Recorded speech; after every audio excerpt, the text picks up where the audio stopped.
What to do? What to do? Dr. Dandruff is in the building. We right here with another dope interview. Got my co-host Miss Binks is in the In the building. building. Hey, y'all stay tuned right quick. I got this intro playing. Let's do it.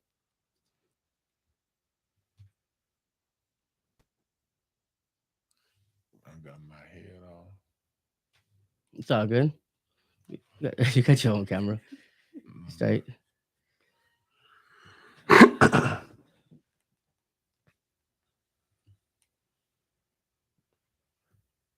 What's up? What's up? What's up? Dr. Dandruff, y'all. Welcome to the Dandruff and Binks podcast. We are right here chilling with another one. Hey, who we got? Who we got in the building? We got my boy Dwann Brown, motherfucking in this motherfucker. right. How you doing, dog? How you doing, man? How you doing? Welcome.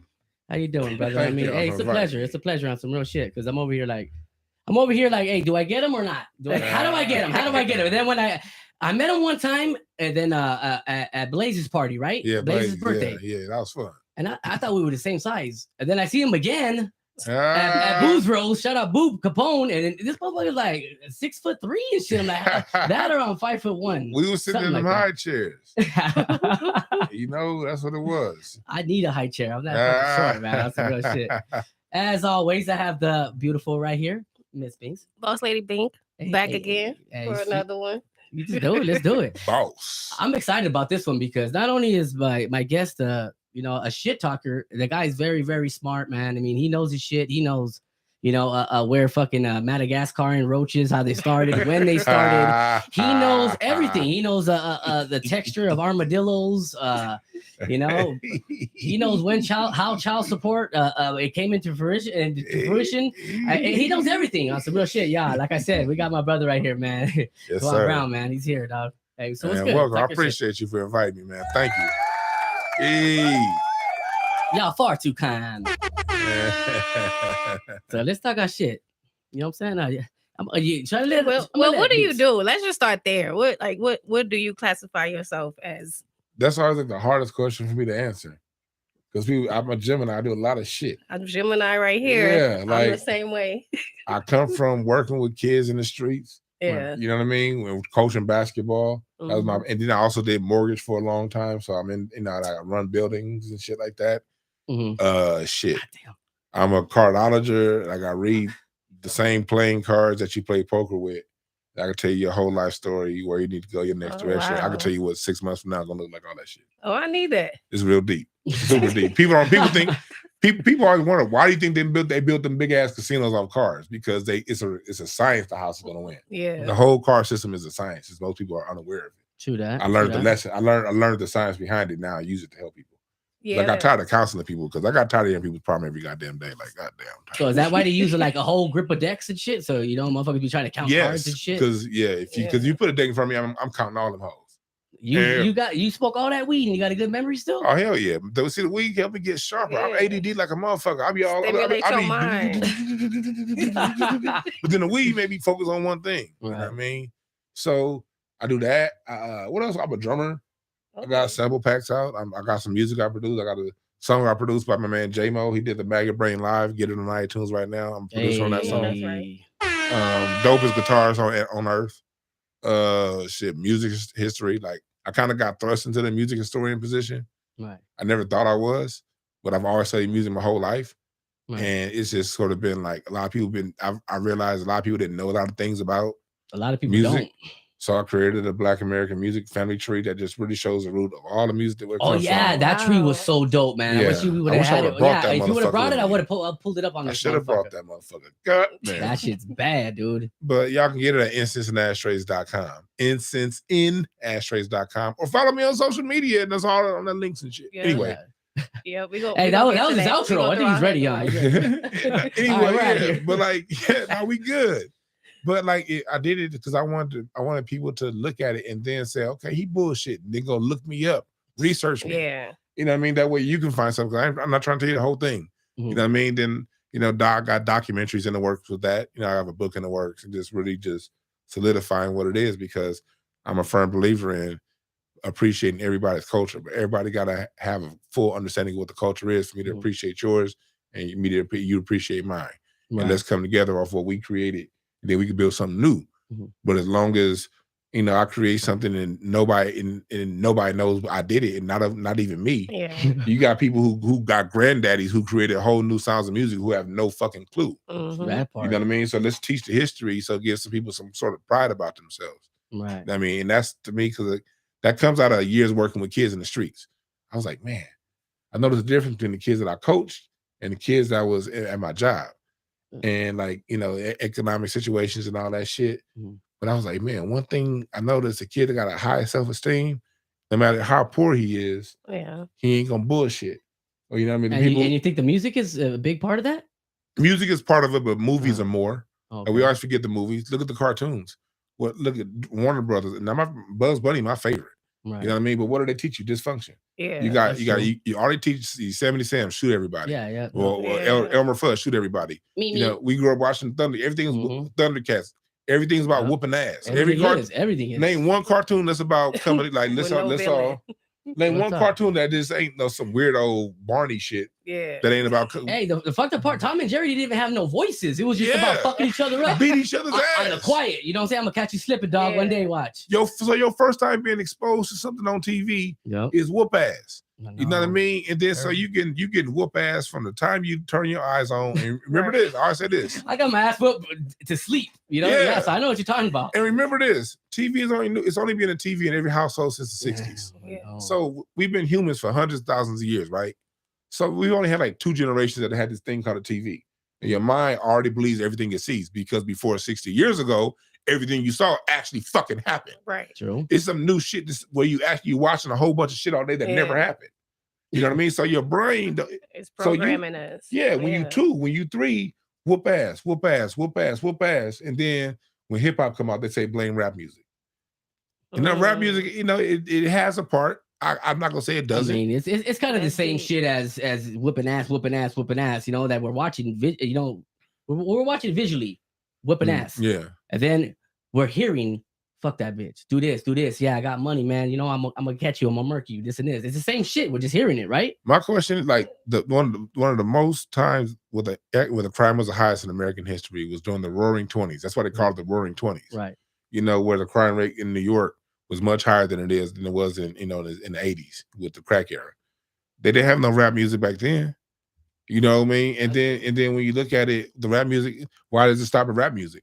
There's a form of music that's called death metal. You ever heard any death metal songs? No, I mean I haven't. Death metal is a form of rock and roll heavy metal, but it's called death metal. Where the song, there's one song called Angry Rape Grudge Fuck. What? And the song is talking about I'll rape you in the ass, I'll rape you in the ass, even though you're 14. I'll rape you in the ass, I'll rape you in the ass, I'll kill you like I did my mom. And they chant this shit, and they playing that. And damn, that's some crazy shit. Look up. I encourage anybody listen to me. Just Google death metal and listen to the lyrics. Just Google top 10. Don't listen to him, y'all. Hey, you gonna have the feds knocking on your door and shit. Like, no, don't. Right. You got Outlaw Country. Waylon Jennings made a whole fucking career off making Merle Haggard. They made whole careers off robbing bank music, biker music. Bank music? Yeah, that's dope. Outlaw Country. Shit, they talking about robbing banks. They talking about robbing man. They talking about getting anything and stealing. That. So everybody there's high forms of music, and there's forms of music because all of it's in life. You know what I mean? Yeah. But at the end of the day, is it just music? It's really I give more you can't blame hip hop. You can't blame rap because rap is like, I mean, to me, rap is not. There's nothing. It's about painting pictures. It's about a message. It's everything. It could be anything. It's a little truth. Some of the truth is stretched, but plenty of the truth is stretched. Yeah. You being nice. Yeah, and she said it so. Rick Ross didn't do none of that. Yeah, Rick Ross didn't do none of that. Yeah, but neither did Jay-Z. You know what I mean? You know what I'm saying? And so, but like it does deserve a play because from my perception, my perspective, I see where hip hop was more dangerous on the community. It was more something. People always point to NWA and gangster. That was part of it. I point more towards the 90s, late 90s and early 2000s. Yeah. Everything became about spend your money on hoes and clothes. That's all it was. Yeah. It wasn't no gentrification back then. We had enough money to shore up the hood and buy it. Yeah. But Jay-Z was telling us 30s and new 20s because I got a better car. Yeah. And because I got a better woman. And then Puffy was telling us, and he got bigger lips, and we talking about the women in the caviar. We know who we are. Living all up. Money in the thing became the thing. Money in the thing. And so it taught us to spend our money on bullshit. I was in my 20s then, so I was even though my mom raised me to save my money, and I had enough money to buy my first house at 23. Damn, I was still, but I was, I was blessed and everything. I bought it, but the music still has somewhat of an influence because now that I have a little bit of money, now I gotta go buy this $60,000 Audi instead of this $30,000 Honda. Yeah, it's gotta make sense. It's gotta make sense. Like I would have been way better off buying that $30,000 Honda because it's gonna drive for 40 fucking years, even if you put a bullet in it. Yeah. You know what I mean? I'm not. Even though I can't afford the note, I can afford the note on a $60,000 car. Why do it? Yeah, but I'm so into the, it's so fucked up now though. Not to cut you off, it's so fucked up now that motherfucker would have a Ferrari and pull up in an apartment. Man, that's some bullshit. You got the game fucked up. You got a matte Lamborghini, but you live here. Yes, this is how big your podcast is, Dandruff. Hey, man, yes. And you only got the one bedroom. You ain't even got the one in the corner with the three. Stop telling my business, man. Come on. You come up in there, but you're right. It's like the music, because you flow to it. Mm-hmm. What if I always compare it to the late 60s? Oh, that's my era. That's my era too. James Brown had a song called Funky President. And in the lyrics it said, people, we got to get over before we go under. Right. And he said, he said we need to build up he said we need to save our money like the mob, build a factory and own the job. This is rap music in 1968. James Brown. It went, ha! Yeah, he did. But the music is telling you, okay, it's not about, we just because we got our civil rights, it don't mean the party's over. And I remember my dad telling me about that era. He was like, we was on James Brown had us on it, but then Pops was like, then they dropped Superfly. Ooh. He said they in 72, 71, they dropped Superfly, Shaft, and the Mac. And if you pay attention to that era, our daddies and uncles went in one of those three directions. If they followed Shaft, they became a police officer or somebody who worked for the government. You know what I mean? Like a DMV worker. That was the Shaft route.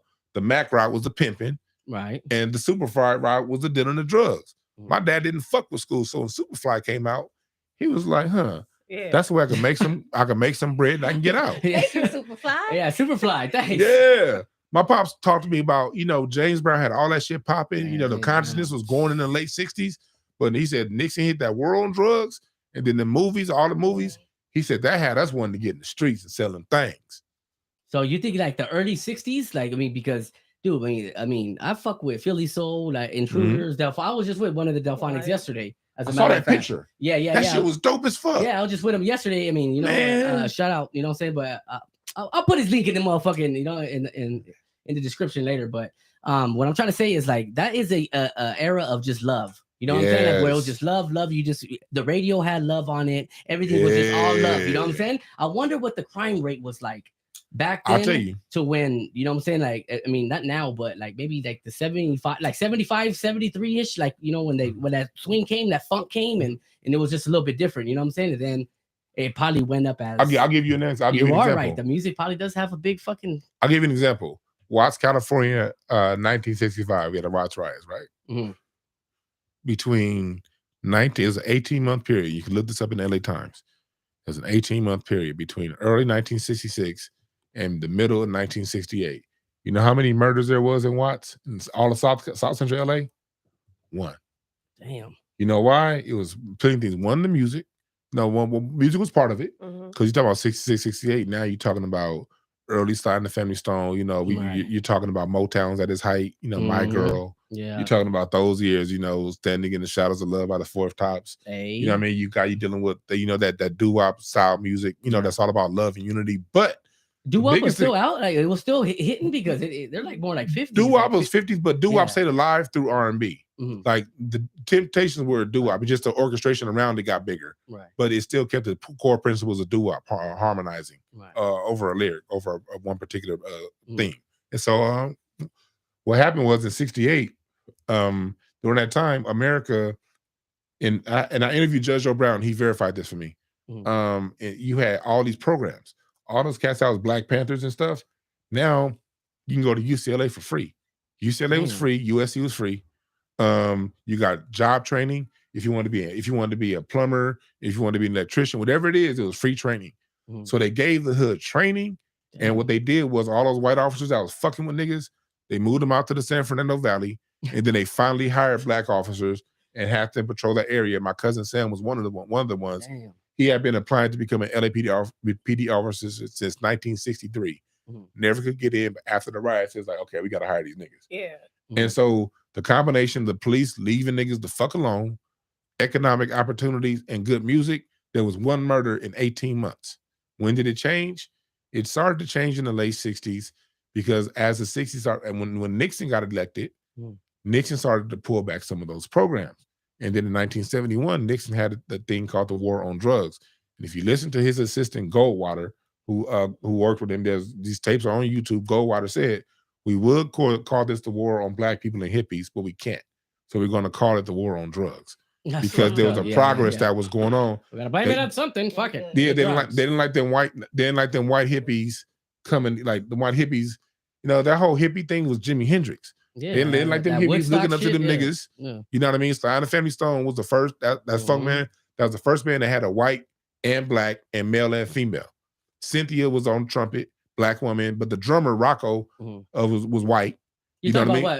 Jimi Hendrix? The Sly and the Family Stone. Oh yeah, okay. That's a premier funk band. Well, Jimi Hendrix band was integrated too, right? But Sly and the Family Stone took it one step further. It had men and women, white and black. And so all this movement is going on, and Nixon like, fuck this shit. Yeah. So we gotta do this war on drugs shit. The only way they could get yeah. We take the drugs away, then hey, maybe something will happen. You know. So when the war on drugs hit, and then you start, that's in 71 when they started moving a lot of those jobs to China.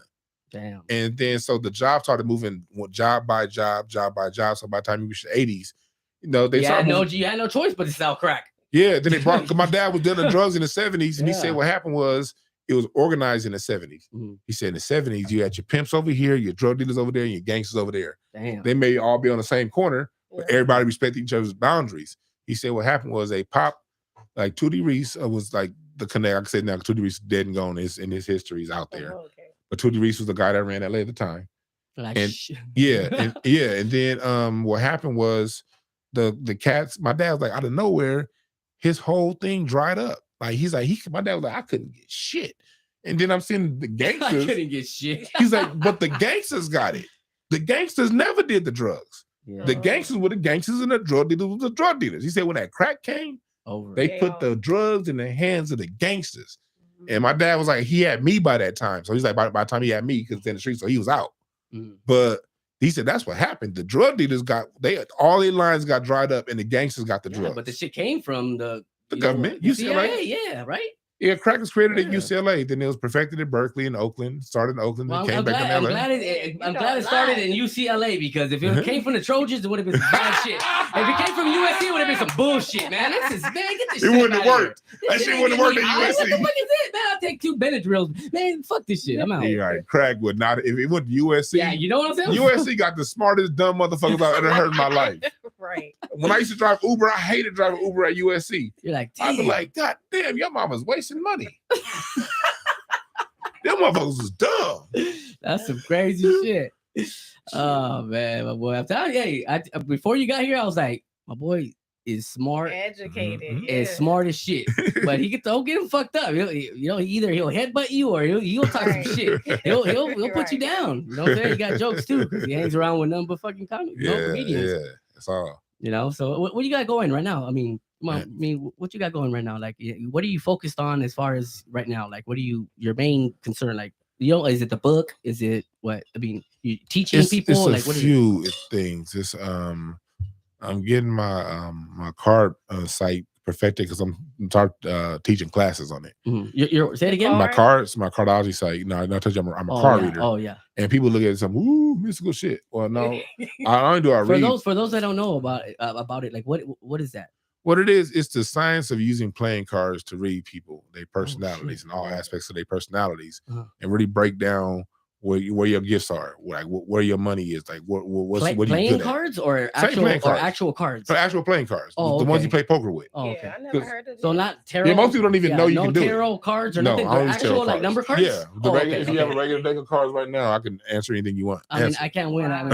But Yeah, I can't gamble for shit. You know what I'm saying? But it's I got dice. Can you do it with dice? You can't read dice. Dice is I don't know that science. Get the fuck out of here. Hey, stay away from that guy. He's 7-Eleven. Get that guy out of here.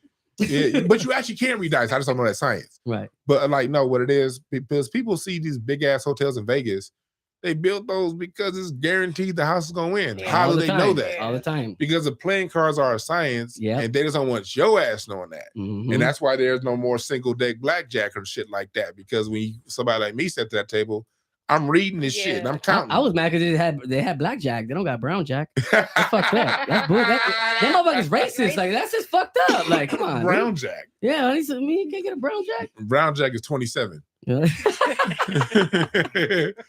But like, yeah, so it's a whole science behind it, and that's the reason why people gamble and house always win because of there's a science behind. So if you understand like odds and shit, like the numbers. I mean, they know pretty much. Guaranteed I'm going to win. Right. The dealers know how to finesse it. Yeah. As a matter of fact, dealers don't even have to finesse it. You know why? Because when I'm the one controlling the cars and I'm giving it to you, it's guaranteed I'm going to win. Hey, just to cut you off, just like the David Copperfield trick. The David Copperfield trick, he tells you, yo, you from home, I'm gonna find you no matter what. It's all mathematics. Okay, now do this, and he even lets you do the number. You can either do it this way or this way, and you even do it, and it's like he always gets it right, no matter what it is. And you just look at like, what the fuck? How did he find me? I'm like, dude, he found me too, dog. 2 + 2 is always gonna be 4. Right. I mean, it's inevitable. It is. It's funny. It's funny you say that because it is math. Like it's mathematics. Do my cards.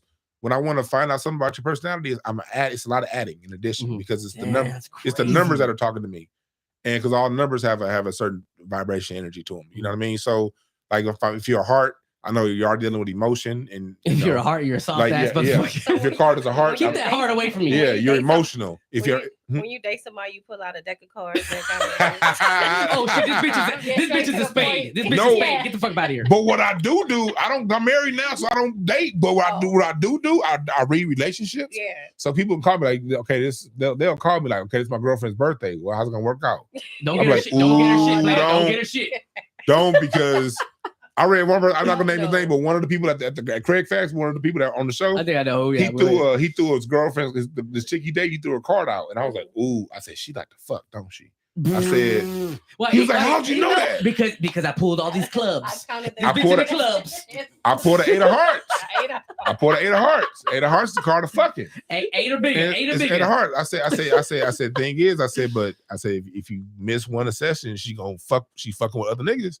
Damn. So you better not miss a dick appointment. She gonna go to somebody else. He was like, and that's why I came here because I think she fucking with. Oh my god, it wasn't Dandruff. Hey, I already got it out of there. I'm good. The card be like that. You know what I mean? I'm a 2 of hearts. Okay, don't even trick. She don't want me anyways. Yeah, I'm about my feelings. So like to remove the mystery, I'm teaching the science too. Right. So I'm actually getting my website put together. So for people who want to learn how to do this themselves, that's dope. I got books on all this shit because this isn't something that. I don't want it to be woo woo woo woo woo. Yeah, like voodoo. Yeah, no, it's not. 3 years ago, I had no clue this shit existed.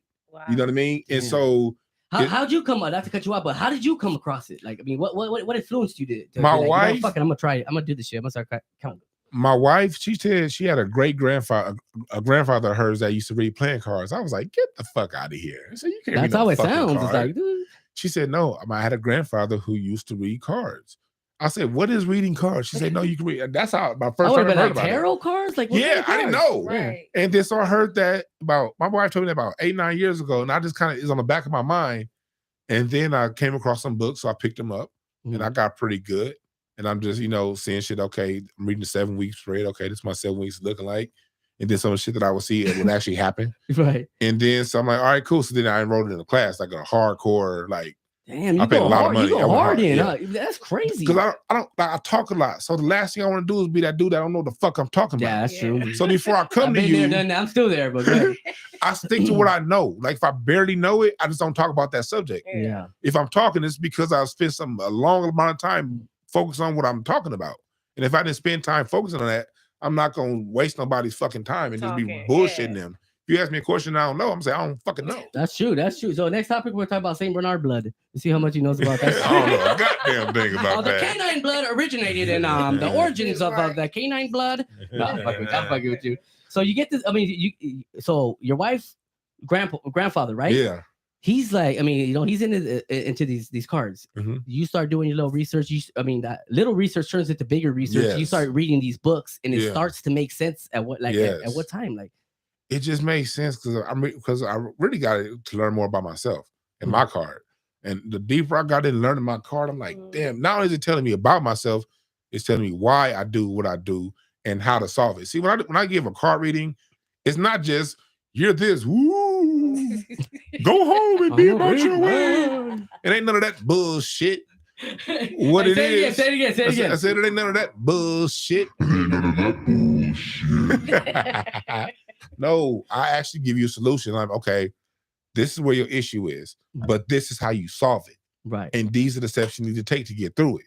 It's not just, here's your problem, now be about your way. It's like, no, here's the issue, because again, at the end of the day, we often define ourselves with our issues. We be thinking we are a problem. Yeah. It's like anything else. Our problems is just some fucking wall we're supposed to jump over. Like in school. Like, now you're being racist. Don't do that. Oh shit.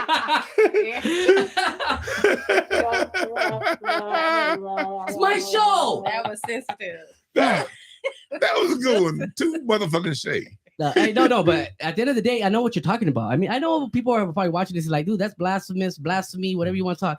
No, I believe in numerology. Yeah. So, I mean, I don't know if it's parallel to that shit, it is, because I am a 369. I got it tatted on my fucking face. I am a 9 life path.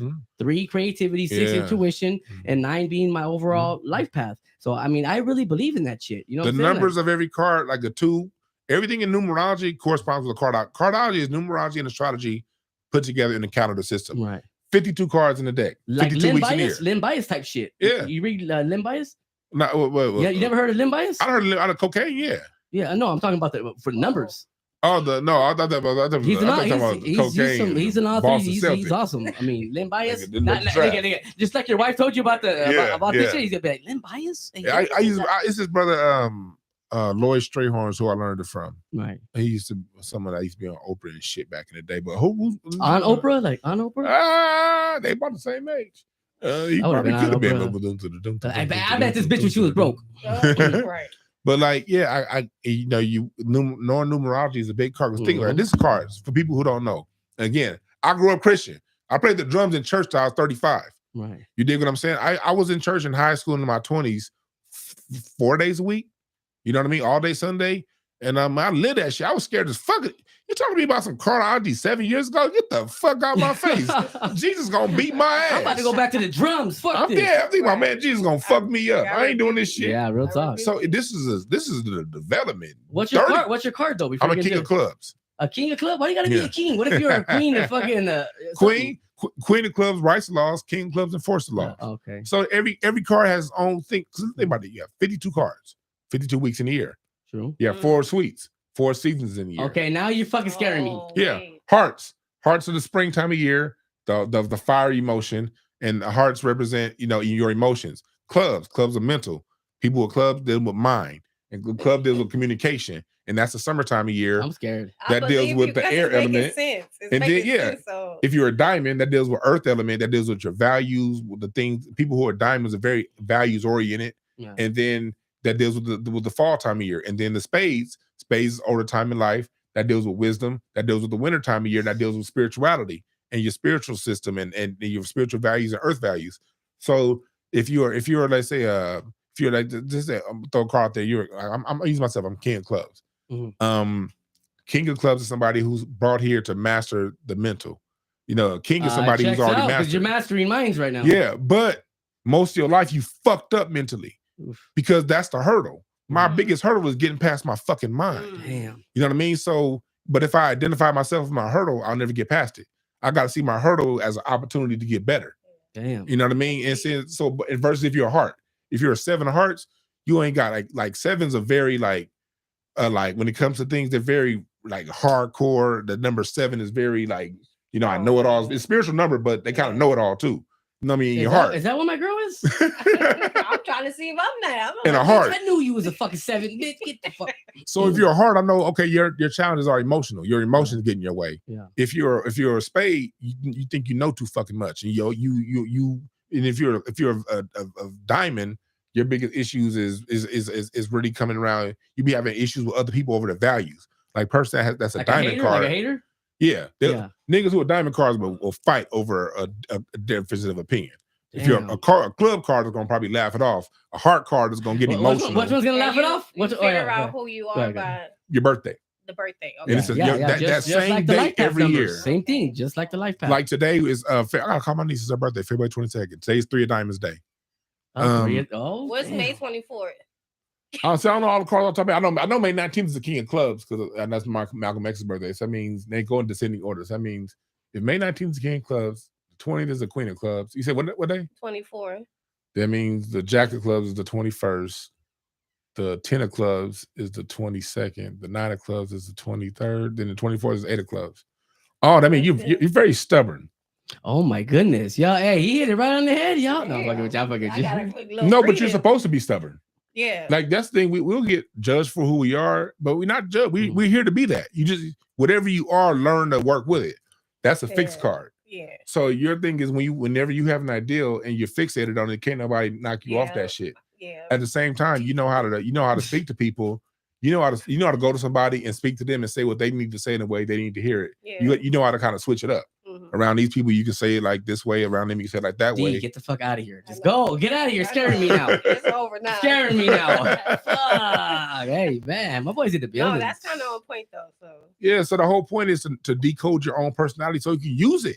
To hit the world to fucking use it. Because we be scared of ourselves. Yeah. The biggest thing holding us back is ourselves. And we say it's haters. Only haters are the ones that's in your mind. Haters is what you're supposed to have. That lets you know you doing your thing. You know what I'm saying? That's motivation. Like, hey, you know what? Hey, maybe I'm getting witnessed. Like, I'm supposed to be doing this. Yeah. But you'll get to a point to where you're so into yourself where you don't even hear them. That's when you lose fucking tunnel vision. Oh, you're talking about just like when you get so focused on your mission. Like this is my career. This is what I want to do. You won't even see them. Yeah, you're right. It shouldn't affect you anyways. So you know.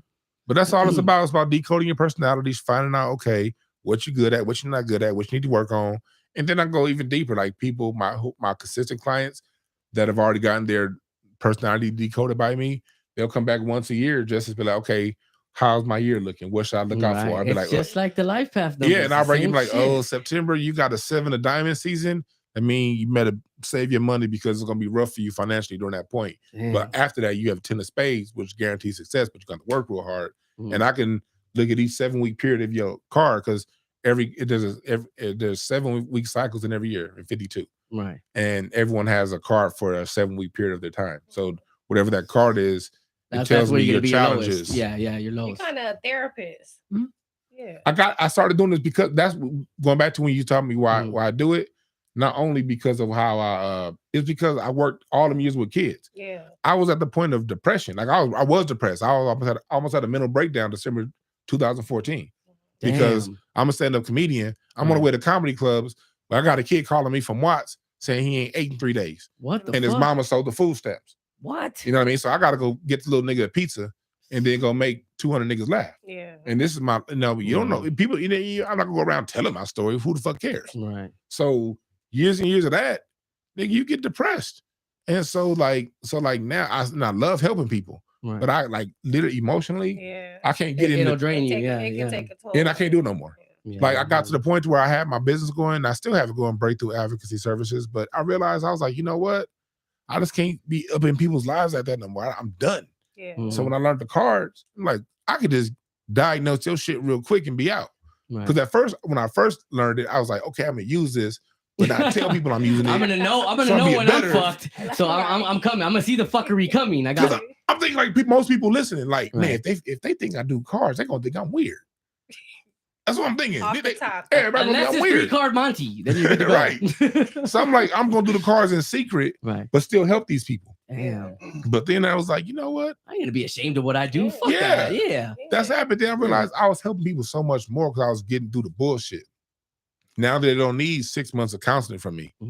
2-3 sessions, they got to identify what it is. And if their heart is right, again, if your heart is right, if you just coming to me, because some niggas come do this shit for entertainment. Right. They'll be like, oh, I want to get a reading. And then they go back to what the fuck they did.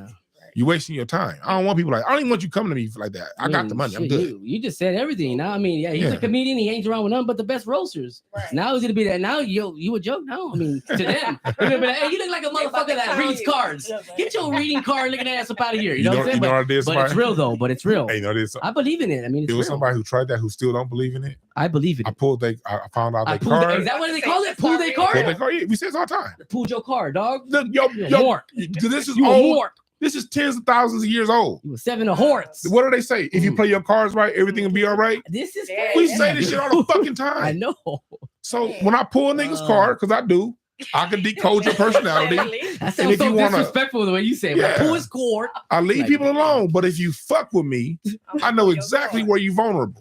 Damn. And I got jokes. You do? And I can go right to that vulnerability. You may mask it well. But once I pull your card, and then once I go to your, because everyone has 13 cards, showing each aspect of your personality. Right. So when I pull that Mars card, Mars is your challenges. And Pluto is what you're trying to hide. Ammo, huh? Your Pluto card is what you're trying to hide. That's what you don't want the world to see. So if I go pull that Pluto card, and then I tap into you, I'll be like, oh, that's what it is. And I come and hit you with the joke. I've done this shit too. I've done this shit live on podcast with 80,000 people watching. And then the crowd don't know what's going on. They just, but you thought you was gonna get me with these fat jokes. Ha! I've been getting fat jokes my whole life, nigga. Because sometimes I like the fat jokes. As long as they're funny. If they're funny. Yeah. But you probably heard all kinds of them already. Yeah. So but my thing is, as long as originality. And let's keep it fun. Because to me, cracking jokes is fun. Yeah. You can tell in your tone when somebody's getting. Yeah, but when they getting hateful. Yeah. And these cats was getting a little bit hateful with their fat jokes. Damn. And so I was like, all right, cool. And I was hitting them with funny jokes. And while they was cracking jokes, I went on their Facebook and I was pulling up their birthday. Okay. I'm about to get him. I'm doing this live. I'm doing this on air. And I'm still hitting them with jokes the whole time. I'm still funny. I'm hitting them with jokes. I'm like, okay, your birthday is your birthday is July 1st. Okay, I mean, you ace of spades. Ace of spades people are people that are like hiding shit. If you run across an ace of spades person, they usually have a stage name or something like that. Right. They don't ever go by their own personality. They always got an alter ego somewhere. It's not DrDandruff, y'all. Just saying, we're gonna check or Binks. But it's a good thing. There's nothing wrong because that's how you're supposed to operate. Because if you ever look at any mystery system, they are gonna have ace of spades. Ace of spades is about showing you one thing but really doing something else. And you need to operate. Some shit you're doing needs to be in secret. Right. So it's not judging it good or bad. But if I know your vulnerabilities oftentimes have to do with your real person, because most ace of spades people, although they really are good people, their challenge in life is they haven't accepted that. And so I'm already knowing, based on your maturity level, if you probably just on how you act, if you've accepted yourself or not. And most people have not accepted themselves. Yeah. And so the minute I know that's the vulnerability and I know that's your card, I'm gonna say something about who you really are. And it's gonna be real. And that's only if I feel you getting personal. Right. Let me cool you down. Let me cool you down. If you ain't, I ain't pulling no fucking cards, man. Fuck them cards, man. Let's have fun. Hit me with every fat joke as long as it's funny and fun. Because then you gotta do math and all that shit. If you ain't got I don't do all that. Fuck all that. Like, man, that's really diving into somebody's cards. But crazy. I can. But he will. On the Dandruff Show. Call now and get your fucking card pulled. Motherfuckers. Yeah, I'd have been scared as fuck of this shit 8 years ago. I'm like, I'm scared of fucking right now. I'm like, my heartbeat. Man, you look like I got red. That's gonna be a meme when you find out some crazy shit. That shit was wild as fuck. I see, he told you. Yeah. You got any questions for Ms. Binks for my boy right here? DB? I think when you came in and really educate, I learned more than I thought I was. Smart guy, I'm telling you, smart guy. I appreciate that. But yeah, I don't know. I wanted to ask, like, where you from? Did you grow up out here?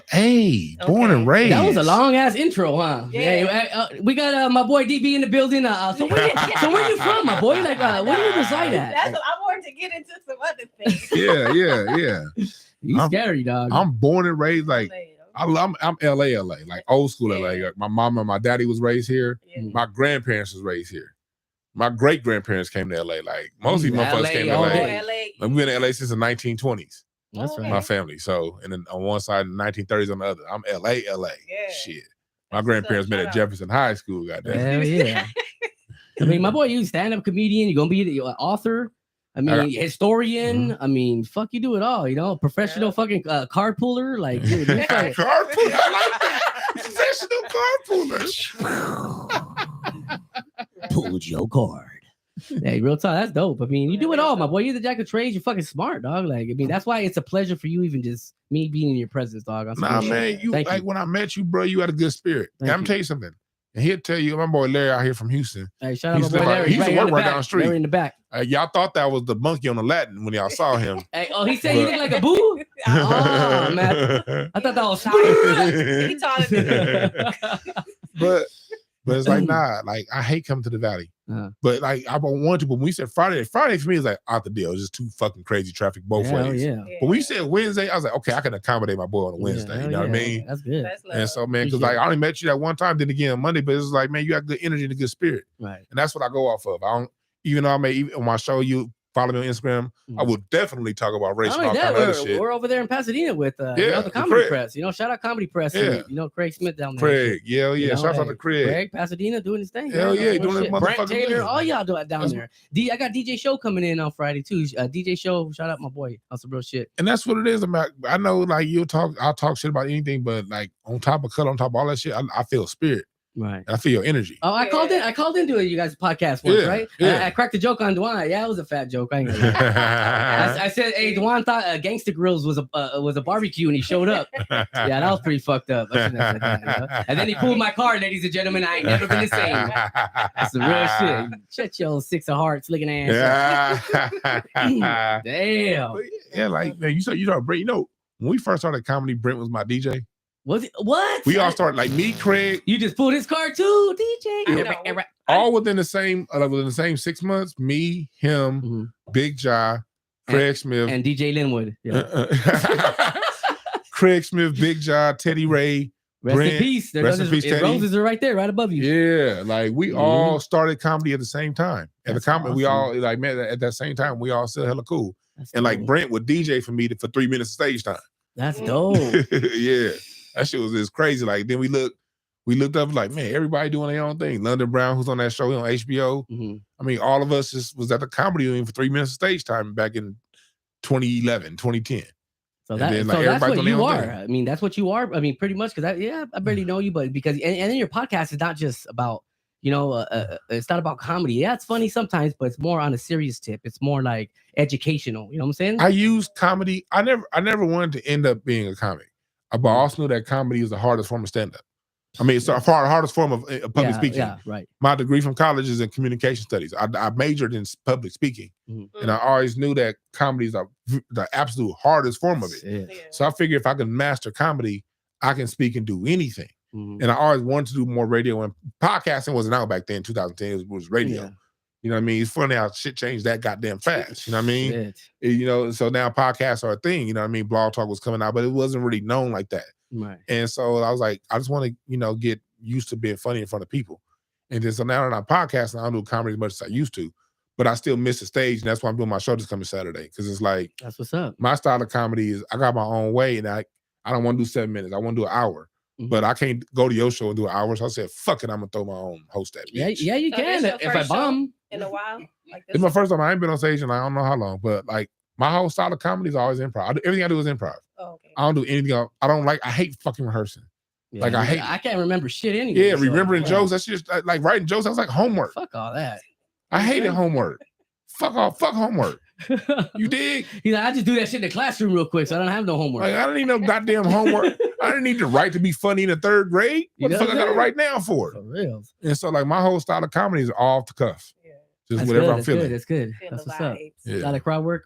A lot of crowd work. And then sometimes once I just get to a particular thought, I just go. I can go for 20 minutes. How come you haven't been on the Roast Me? The Roast Me show with All Def Digital with us? There's a story behind that. You want to hear a story? I want to hear a story. Yes. Okay. Story time. Teddy Ray, rest in peace. Yes, Teddy Ray is my tenant when he died. He rented for me the last few months he lived. I love Teddy. That's my boy. Man. Teddy, when he started the Roast Me thing, we was doing a whole lot of shit on Facebook. Cracking jokes and shit like that. Then one day I got a call from Teddy. Mind you, I had already been doing a few sketches at All Dev Digital, but nothing that I did there worked the way they wanted it to. I was mad at these motherfuckers. I'm taking time off work. Nothing worked? Like as far as what? I did a few, like they would call me like, okay, the sketch is going to be about this. Then I would get there to be about something totally different. Oh, fuck. And most of the time it was self-deprecating. And I'm like, I'm already knowing how like they like using fat people. Usually anytime you see a fat person, he's a jolly, dumb motherfucker. So they use you like for a stereotype. Yeah. Like, hey, do fat guys have small dicks? Yeah, hey, come here, get your ass over here. Yeah. That's fucked up. For real. I heard this story. I'm just fucking with you. Go ahead. Like, but Kanye, I'm gonna let you finish. Go ahead. I'm taking time off work and I get there. I'm the fat trainer. You can look up some of those.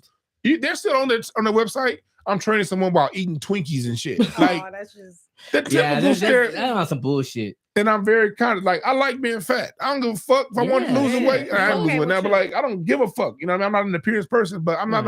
You're not gonna play me because I'm fat. Yeah, don't go on stereotypes, nigga. We can, you know, I'm not gonna play yeah. So it's one of them things. I got oranges right. So I'm like, no, I'm not gonna let these motherfuckers play me. Yeah. And then the last straw was 2 weeks before Teddy called me. I got a call from All Deaf, and it was like a show, and it was supposed to be like a game show.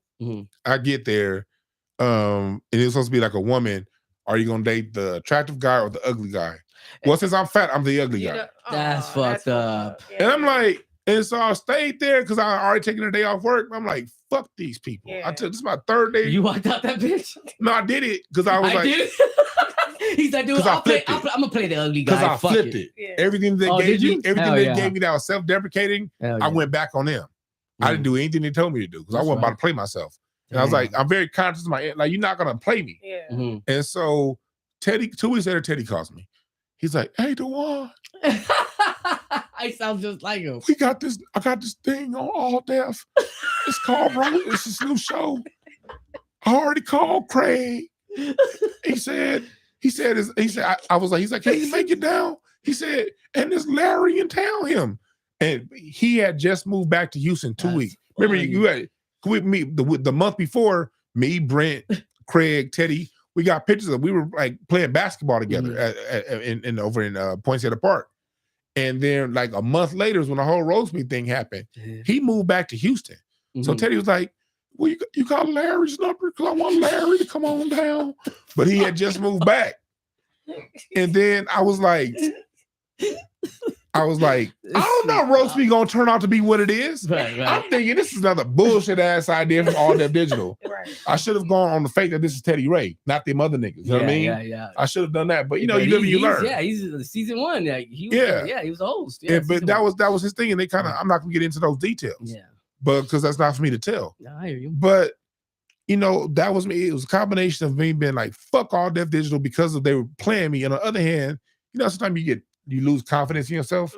I didn't feel funny at that point. Damn. So I wasn't confident in myself. That much? They was laughing at you, not with you. No, it just overall, even in my stand-up career, even though I was making them laugh, I just wasn't really feeling like a funny person at that in that moment in my life. You know me ever like ups a and courteous downs. laugh, like I'm at that down point. You know what I mean? Up. You are funny, fool. That's fucking crazy. And so I told Teddy no.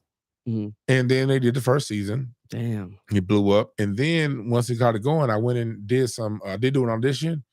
But there are a couple people, and I ain't gonna never name the names of person and people, like, but it's people in who podcast world, you know the business. It's people who I've really looked out for, who had decision making power to put me on the show, and they didn't put me on the show.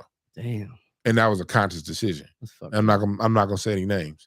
But so it's just like, you ain't gonna pull cards this time? Just one time. No, I fuck with you. I'm reaching. But I'm not even mad at that because that wasn't my path. At the end of the day, nigga, all my friends blew up. Nigga, I'm good. Yeah, Craig blew up. Everybody blew up off that shit. Blowing up. My shit is somewhere over here with it. I'm not tripping, but that's how I happened. Teddy did call me, and I said no. But for me, that's one of those everlasting memories for me to always, for the rest of my life, know that no matter how I'm feeling in that exact moment, just be open to whatever come your way. I was just so closed off. Again, this is going back to when I told you. Remember, I told you I was like at depression. This is like in that same time. When I was like dealing with my job and all these kids, I'm having to deal with these kids in just straight up poverty. I'm having kids that are 7 years old that had to go to work to pay for underwear. They had to like sell candy on the streets. Fuck you working in Vietnam? Like, you know, the little kids that be on Hollywood Boulevard, like selling candy and like and at the beach, It's his white. It's his van that goes strike around. Number 2, you being racist again. That's strike number 2. Selling chiclets, really? That's bullshit. That's bullshit, y'all. That's number 2, dog. Stupid for that shit. Like I hear you on that. That's fucking crazy. These little babies are 8 years old. And if you're ever on Hollywood Boulevard or Venice Beach, those kids are actually working. And then the dude basically keep their money. And these little kids, they get like $5-10 a month. And so these little babies that I work with, 8 years old, they acted tough at school. That's because when they get out of school, they got to be home by 3:30. One of my kids was ditching school. And the school trying to figure out why is he ditching school. And he's like, I gotta go. And the teacher held him late. And he was crying. And then I found out what happened. You got to make that bread. This kid had to be at home by 3:30. He lived a 25-minute walk away. So he had to be gone by 3. Shit. 25-minute walk because he couldn't afford the bus and the school bus didn't go that way. Damn. And so he had to get there in 25 minutes to be on that van. And then he'd be on Hollywood Boulevard selling candy from like 4:30 to 10:30 at night. Wow. Getting back home at 11:30, going to sleep and going to school. This nigga's in the 3rd fucking grade. That's crazy. That's illegal. Yes, I hope he's in Forbes now. But guess what? Guess what? Hustler. The kid's mama was like, if you want to go, like, if the reason why he had to walk, because he had to pay his mama gas money to go to school if she was going to take him. And he had to buy his own socks and his own underwear.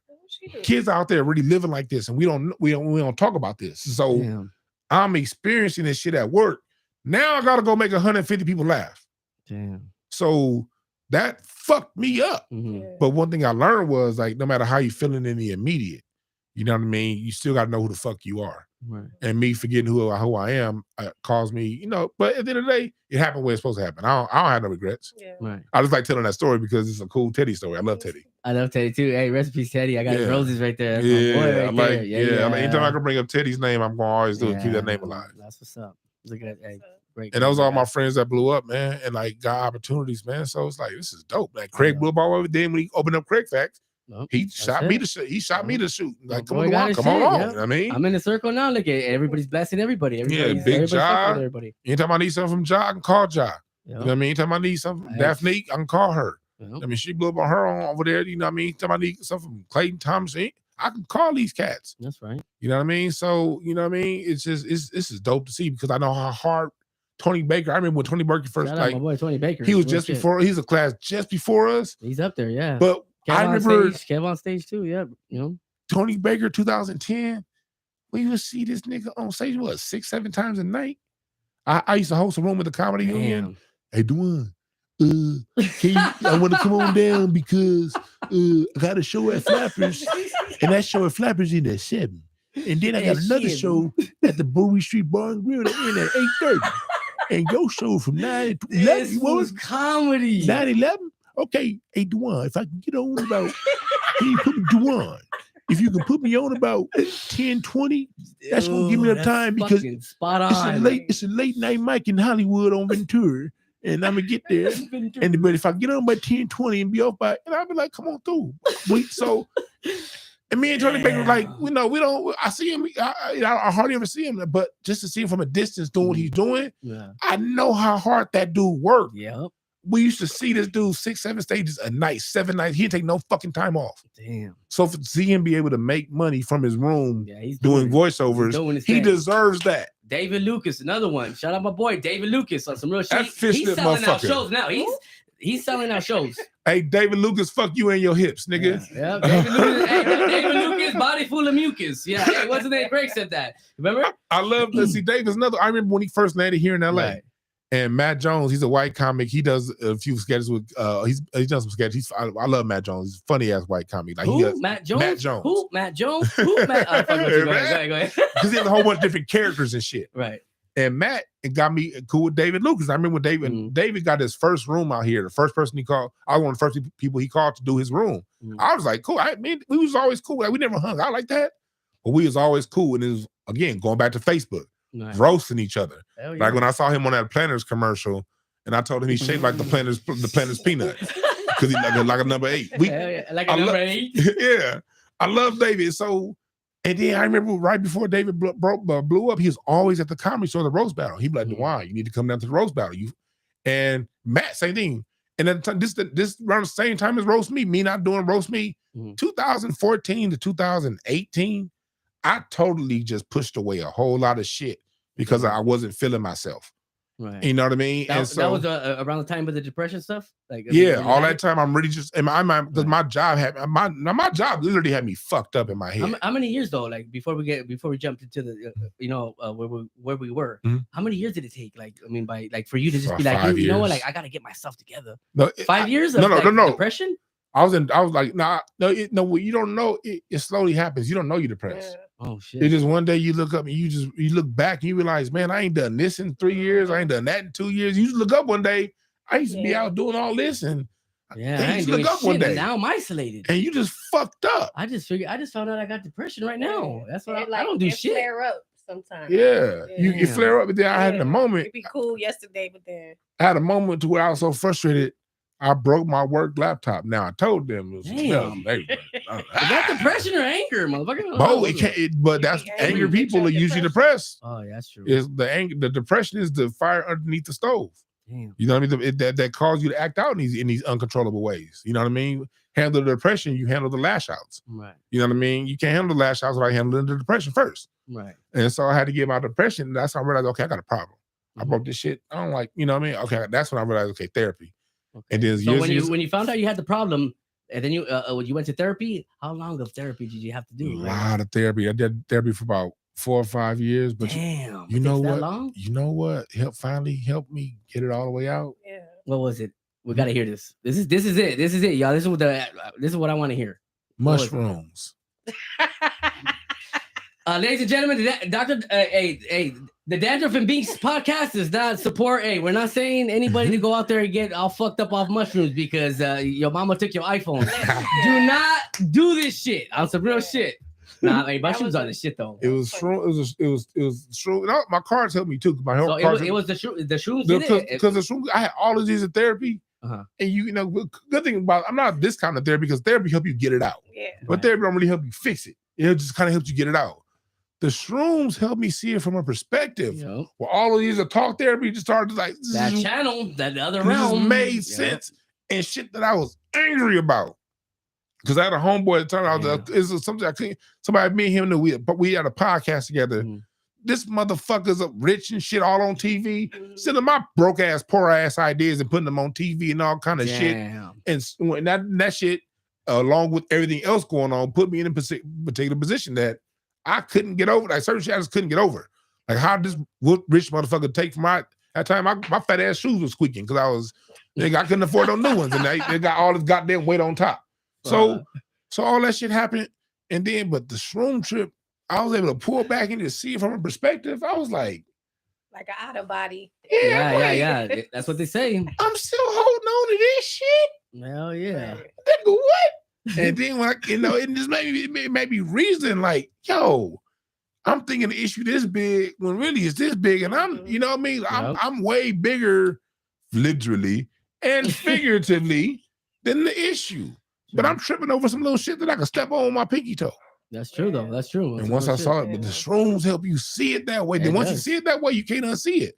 So it's not like when I'm on a shroom trip, you ain't all like, you're very aware. Right. But it just helps you minimize it. And then once I came out my shroom trip, I'm like, I'll be a straight up dickhead to go back to feeling like that. Once you see it from this point, right. Why would I go back to? I would feel like a fool. So the shrooms is that was like that tied my shoelaces. Right. The therapy put the shoelaces in. The shrooms tied them hoes. So in other words, your therapist said, you know what? Here, take some of these and call me in the morning. Shout out to the shrooms. Hey, the shrooms. Shout out to the shrooms, man. That's when it's over. Time to move on, nigga.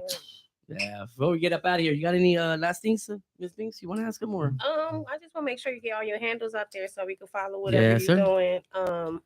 I learned a lot today, so I'm kind of interested. I kind of want to learn more. At Dwann B DWANNB DWANNB. Put the @ sign in front of that, and you can find @ on Twitter, the same @ on YouTube, the same @ on Instagram, the same @ on Caffeine, the same @ on Discord. DWANNB. That's what. And then DwannB.com is launching pretty soon too. Yeah. Hotepish.com is where all my merch is, but that's all about being my Dwann B Superstore. Spell it. DWANNB. Once that superstore is open up, the Hotep. What is it? HOTEPISH. That's active now. Okay. But it's a major plug-in issue. So I'm just migrating everything to the Dwann Brown Dwann B Super Shop. And that's gonna have all my merch. That's also gonna have my live drum. I'm also a drummer. I forgot to tell y'all that. No, you told us. I got my sample packs. I got them there. They're there, but I'm about to put them up on the website for the musicians that are out there. Right. I got the music tree that's out. My car, all that shit gonna be on that site real soon. Oh, I mean, you can also find them on OnlyFans too, right? Pull your bitch's card. Yeah, pull your bitch card. Right. Hey, I do be doing that sometimes. I did a live show where I was like, "Is your bitch cheating?" Find out now. And what's her birthday? Remember you? That's just hilarious, man. And she was. That's what's good. That's what's good. I'm Dandruff, y'all. You already know where you can find me, Dr. Dandruff, Dandruff, DANDRUFF, right here on the YouTube and on Instagram. Same shit. Miss Binks, what we got going? Pretty ass gangster, y'all already know. Pretty ass gangster, straight like that. Straight like that. Instagram. Ooh, yeah. And my boy, find everything you need to know from there. All right, my boy in the back. What you want to go in and say where we can everybody can find you, bud? Yep. Let's do it. You said Larry, right? Larry? Yeah, Larry. Find a nigga at Wizard of Oz. You can find me Saturday on Dwann Show at the Comedy Chateau at 10 p.m. Hey, at Larry_Goodwell on Instagram. Nice. Yeah. All right. Let's see what's good. Hey, Dwann, man, it was a pleasure, yes, man. Sir. Thank you for stopping by the show, man. Thank you. Thank you so much, man. Till next time. Y'all know what time is it? You know what I'm saying? You know how the rhyme could get. Let's get up out of here. Yes, sir. Hey, the Dandruff and Binks podcast, y'all. Check us out. Please subscribe to a good cause, man. Ain't nothing but good shit coming. Yeah. Real talk. We up out.